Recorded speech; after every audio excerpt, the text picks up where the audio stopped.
pejin'ny tsy fandriam-pahalemana kosa indray dia vokatry ny fiara-miasa teo amin'ny faditseranana sy ny tsy miankina dia nisy ny entana lefa any Hong Kong na tratraran'ny faditseranana teny Bato rongony izay miendrika kofehy lehibe fanirana.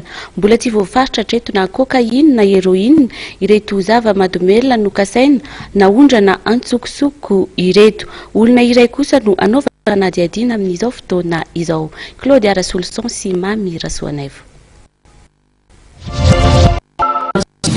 Fa fandronty ny tena tiana hotsindrina amin'ity indray mitoraka dia fiaraha-miasa amin'ny tsy miankina partenariat privé transport anankiray zany expressiste izy io niara-ny asa aminay zany. Ity entany dia entana ho alefany Hong Kong, milanja eo amin'ny 2 kilao 3 kilao eo le polisy akadefasana anazy dia nideklarena hoe foudre zany hoe zany ohatrany kolona fil reny ohatra fa rehefa nampandalovina scanner izy io satria izay hoe fil poudre sy fermeture ho alefany Hong Kong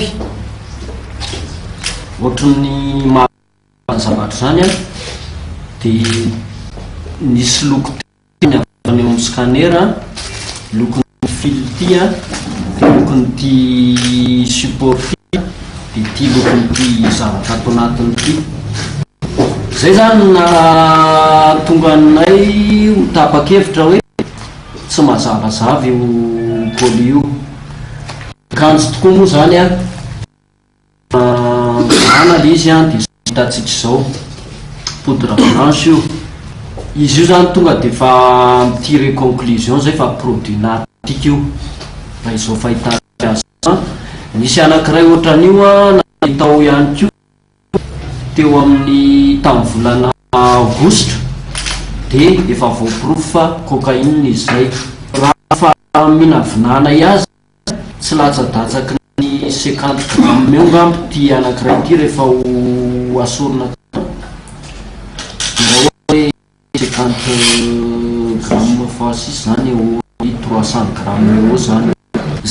Fa mana mendraikitra azy ty azy aloha zany ny fanadiadiana satria misy olona anankiray ao efa tratra ao